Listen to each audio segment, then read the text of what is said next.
Here's a fun one. Ever wonder why the English language is the hardest to learn and why there's so many damn words? It's babble. It's complete bullshit. It's the most manipulative language there is on the planet of the earth. Once upon a time, language was super simple. You only said what needed to be said. The rest of the time, there is no point in speaking because, like dogs and other animals, humans could communicate without using their mouth. That's intelligence. But using it for manipulation and complete babble, some people talk just because they don't want to be alone with their thoughts. They just don't stop talking. And then when they do have a quiet moment, they flatline. What people don't understand is mentally, emotionally, we are born a clean slate. Our surroundings are what shape us. Are you reliving your childhood? Are you duplicating what you saw? Your childhood, your experiences, that is training material only. Because once you become a grown-up, I knew this at 17. This is why I was okay having a baby at 17. Because that emancipated me. My parents had no interest in having me in their lives. They were busy being Jezebels. Other things. So in this, I got to do it differently. As soon as I had my own kid, I got to live a different life. It was a hard life, but I know that my kids are not dainty flower petals. They can go up and stand up against bullies. When they turned 18, I gave them a test. When they could stand up to me, they could stand up to the rest of the world because the world is full of worse people than me. And so it's in, and I tell them this when they're 25. Because one day they're going to have kids and they're going to need to know this. As a parent, it is your job to tell your kids where you failed or had to correct yourself and what you did to correct them. I did it sometimes behind their back, but most of the time, if I explained why I was doing what I was doing or why, like we conversed about why they were in trouble. I didn't leave that to question. Too many parents are quick to spank and then like that's the end of it. There's no conversation. What you're doing is teaching your kids that bullying is okay. And so in this, your child grows up and takes that aggression out on somebody else. And then when you're old and feeble, your child has the potential to beat you or stay away from you. Like that choice is yours. So if people understood the psychology behind parenting, what you're doing is you're checking a soul out of the library of heaven, wherever souls come in from. And by choosing to become a parent, it's like checking out a book from the library. Too many people treat their children like they're theirs. And this is where they make a mistake because somebody else gave you that baby. Somebody gave you the ability to have that baby.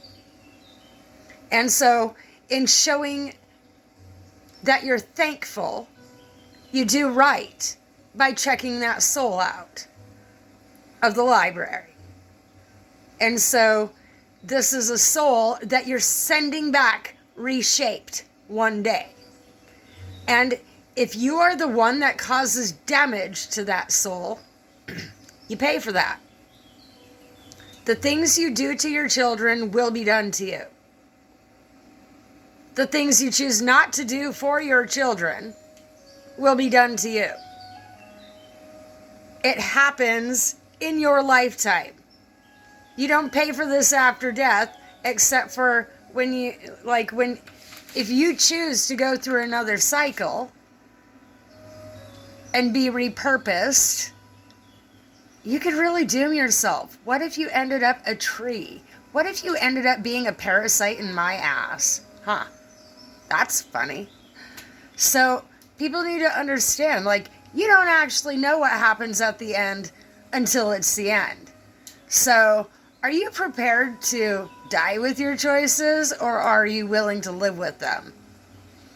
Because living with them means taking accountability. If it's between you and God, what's the big deal in owning that? It's not like you have to get on a microphone and announce it. I've said some shit on my channel. I'm not proud. I don't have an ego. I never,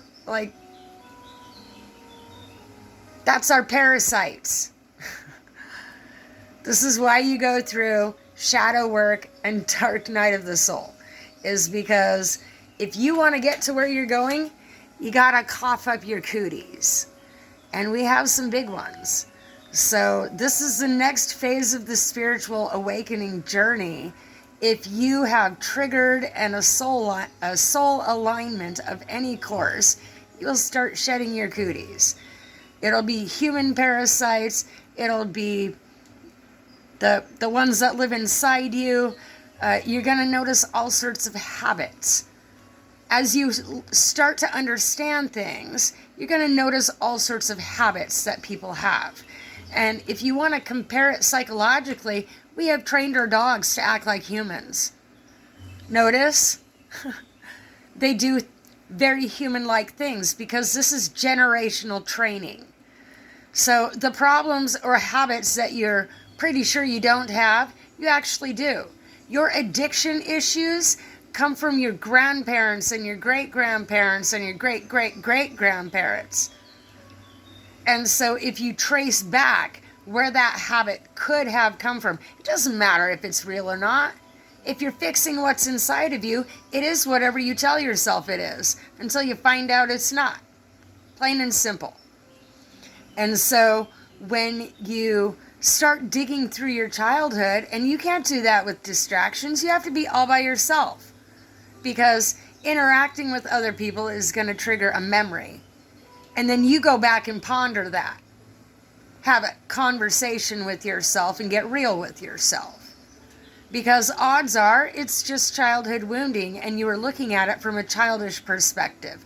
And until you understand from a grown-up perspective, even if you don't agree with it, all you have to be say, I don't agree with that, and then never do that to other people. It's simple. You simply make a decision, and that pulls you into an alignment. And so it's not until we do these things that we see changes in our lives. And you're going to steer away from your normal crowd into the crowd that you should be with. And it's a lot of empty in between. Some people will meet you on the other side, some people will not. But it will be the people that worked on themselves. That's how you know. The people that actually chose to work on themselves will wander back. And sometimes it's just like pack animals that have diverged from each other. They like a 15-minute check-in, and then they're fine till the next time. So it's when we try to hold these people in our lives that we do damage to ourselves and damage to them. And not only that, we alter not only our own course, but theirs as well. And anybody involved. Are you willing to be held accountable for that? Are you willing to be responsible for that? I'm not. So in this, I was in places I didn't belong, around people I had no business being with. And so I had to steer my ship a 180. And if you go too fast, you will capsize. You can see my beginning videos. I had to work through some things.